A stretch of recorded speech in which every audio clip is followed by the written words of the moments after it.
It's time to talk LSU baseball with Mike Scarborough and Kendall Rogers of D1 Baseball. This is Batter Up.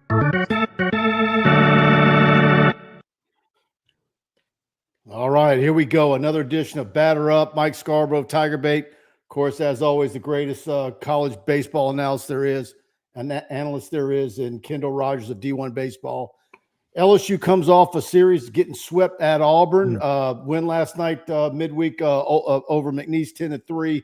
And then now we've got a Thursday, Friday, Saturday series at Alex Box. Number 15, Alabama coming to town. LSU dropped to 9th. And Kendall in his group's poll. And so it's 9 versus 15, and it's a very important series for LSU. And your thoughts, Kendall, after LSU looked the way they did last weekend? Yeah, had you told me that LSU would score 8 runs in 3 games against Auburn, I would have been shocked. I really thought the one thing that LSU had and I think we talked about this last week, the one thing that LSU I thought had a big matchup advantage on with those guys was in terms of the offense versus their pitching, and give Auburn's pitching a lot of credit. I mean, Sam Dutton, who we talked about at length, obviously pitched really well against LSU. Dylan Watts out of the bullpen pitched well. Cade Fisher, certainly a highly touted portal guy last summer, pitched really well. Probably had his best outing of the year against LSU. And so, yeah, I mean, anytime you only score 8 runs on the road, you're not going to win a lot of ball games. And that's the thing about this LSU team that's interesting is I feel like at times it's been like a seesaw a little bit, like, the games where, it feels like LSU is, taking steps from a pitching standpoint. The offense isn't quite dialed in. The games that, LSU is very offensive. The pitching has struggled. I think back to the Mississippi State series where, their offense was clicking, but the pitching staff, particularly the bullpen, was struggling. So I think the biggest thing for LSU, get all the pieces together. And the other thing for me is, if you look at this team, is, get, guys like Jared Jones dialed up from a power standpoint. I mean, I love Jared Jones, but, for a premier hitter like him, still hitting in the mid 200s, he's he got one home run in conference play. I mean, that's kind of mind blowing considering the way he started the season. 21 strikeouts, 3 walks in conference. He can be a lot better, and I think he will be better as the season progresses. Yeah, a lot of at-bats that he'd like to have back all weekend long. But this is, but then you look around the league and you're like, okay, well, is this how it's going to be? As each day went by, LSU loses one, loses another one. You're like, well, look who else lost. It looks like nobody's willing to stake a flag and start pulling away from the rest of the pack. Everybody's still within striking distance. And but these 2 series for LSU coming up, Alabama and, of course, Tennessee next weekend are vital. LSU can ill afford to lose a couple of series because, look, if you don't play well against Alabama, you can lose this one as well. And Tennessee's, we're going to talk about that one next week. But talking to someone a little while ago says, man, it's likely a series where LSU wins 1 out of 3 at home. And so now you start saying, well, how good is this team? And, man, the all-important getting that one of those 8 national seeds, because if you don't get one of those, it's an uphill climb. Yeah, there's no doubt. I mean, first off, we'll see how LSU looks this weekend against Bama, but I'm not one of those people who ever bets against LSU in a big series at the box. That place is going to be hopping for that. So we'll see if that prediction from that person comes to fruition. But yeah, you're right about the top 8 thing. I mean, right now we have LSU just outside of the top 8. We have them at the number 9 overall seed. So, I mean, for a team to get swept and still be our number 9 national seed in our latest projections, actually, if you're LSU, you'll take it. That's actually a pretty good spot to be in. Go ahead. Is that what y'all do? Your actual top 25, your rankings are actually also where you have them seated? No, our top 25 is different. So our top 25 is kind of what we think. Our projections are kind of a combination of what we think plus, hey, historically the committee does X. And Mark Etheridge, so myself, Aaron Fitt, Mark Etheridge do the projections. And Mark is like if you ever want to have him on and talk about postseason stuff, Like his brain on this stuff's incredible. He's like an encyclopedia, Britannica over here in terms of postseason knowledge. And so, we look at trends with the committees and what they've done in the past. What they've done in the past is typically what they're probably going to do this year. So it does deviate a little bit from our actual rankings. But, I mean, again, LSU is right there on the cusp of being a top 8. So it's definitely not anywhere near time to press any kind of panic button or even like a concern button, I don't think, at least not yet. Well, look, it's you didn't get any better news last night. Post game, Jay comes out and lets it known that Gavin Guidry is indeed out for the season. So you're not going to have that one. So you always, we talked about this a couple of weekends ago, Mike, and you always wonder about injuries like that. Anything related to the back, you're always like, ooh, I don't know about that. I always think back to, remember Jake Latz, who pitched LSU a few years ago? Yeah. Yeah, he was a guy that, had that stress reaction in his lower back. And I mean, it was just like, he was an ultra talented guy who, because of that back injury, was just never right. And you just kind of feel like with Gavin, with his injury here, that it's just never going to get right. And the only way it's going to be that way is if he takes the rest of the year off. Well, looking around I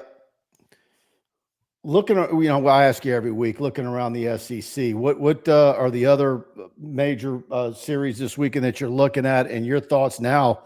I mean, look out. Texas A&M's starting to look like they're what they're supposed to be. Yeah, I mean, we'll see on the Aggies, right? I mean, they go to Arkansas this weekend. That's a huge series. I mean, if you look at the way the Hogs have played, I know they lost that series to Georgia, but I mean, it was one of those things where it was back and forth. Then Georgia hits that walk-off with Henry Hunter. But I think Arkansas is a really good team. They're getting Gage Wood back in their weekend rotation this weekend, obviously one of the premier pitchers in the SEC. But, you're right about A&M. I mean, I guess it's one of those things where I still want to see what they do this weekend. But there's no doubt. I mean, offensively, they're locked in. I mean, their bats have been a lot better. Bear Harrison, we talked, I think last week just a little bit about Caden Sorrell being back for them, but Bear Harrison is hitting over 400 in SEC play, and he's been an incredibly difficult out. All of a sudden, he's kind of what you thought Grahovic was going to be before he got hurt. So it's like having Grahovic back in the lineup. And they've been really, really good offensively. We'll see if that continues this weekend. Of course, kind of looking around the league, Georgia at Vanderbilt's kind of interesting. I like Vanderbilt's pitching staff. But I think Georgia's just combination of offense and pitching, I think they'll win that. And then Auburn at Texas. The thing that I really like about what the Horns have done this year is they're going through the strongest heat of this conference to get the record that they have right now. And it does not get any easier. They get Auburn at home. I do think it's a really good time to get Auburn at home. Big series sweep over LSU. Short week. They go to Austin, 8-1 this weekend. But otherwise, I mean, pretty light slate. I mean, you got Ole Miss, South Carolina. You got Oklahoma at Missouri. Missouri right now sitting at 0-15. Can the Tigers get a win? I'm going to predict this. I'm going to say the Tigers win their first conference game this weekend against Oklahoma. Okay. I know, big news, right? Yeah. All right. Kenny Haines sponsors these shows. Let's hear from Kenny. Kenny Haines is a proud 1989 graduate of LSU Law School with a passion for justice. Kenny stands out as the only lawyer in the state, board certified in both appellate practice and family law. Drawing from 34 years of trial experience, Kenny has navigated the most complex aspects of real people's lives. If you need help in Northwest Louisiana with a family issue, legal issue, or a highly skilled trial attorney, call Kenny 318-222-2100. And, of course, Kenny's the official attorney of TigerBait.com. And his question, Kendall, is what does LSU have to do in the back half of the SEC to host as a national seed? 9-6 or repeat 10-5?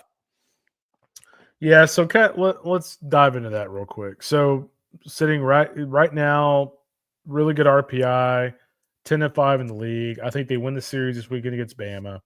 That gets them – I'll say they lose one game. So that gets them to 12-6.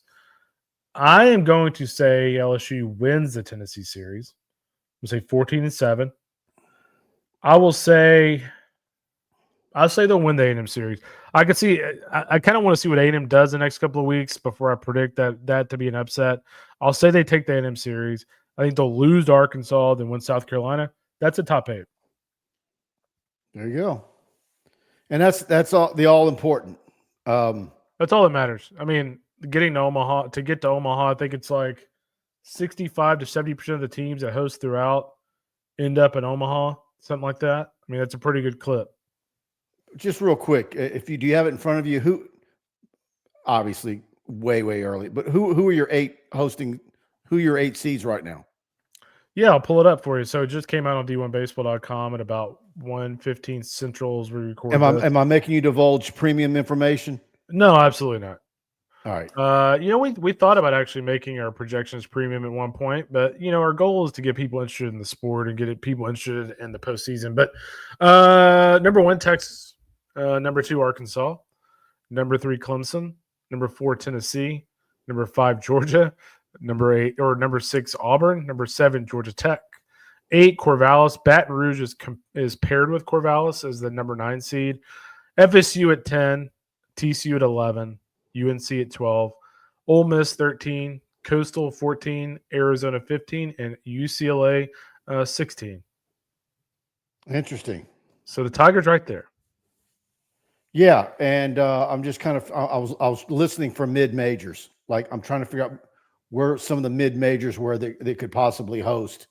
Yeah, Coastal Carolina certainly would fit that bill. I think Troy's another really good team out of the Sun Belt. They've got some work to do RPI wise. I think their RPI is like 32, 33 right now. Southern Miss not in the mix. I mean, their RPI I think is in the right. I was 40s there's no point. Southern Miss. There's no Louisiana Tech. There's teams that have been able to. Like Western Kentucky is a really cool story. I mean, Mark Reardon, he was a superstar JUCO coach. He's really turned that program around. They've got like 30+ wins right now. But again, they're leading CUSA and their RPI is like 34. Like they're not hosting. So pretty chalky in terms of power conferences and likely top 16 seeds right now. What do you know about Alabama? Your thoughts on this Alabama team and what if LSU does what they're supposed to do? What are the keys to winning 2 out of 3? Yeah, I think the big thing with Alabama is to get in their bullpen. Alabama really likes to go to Carson Osmer at the very end of the game.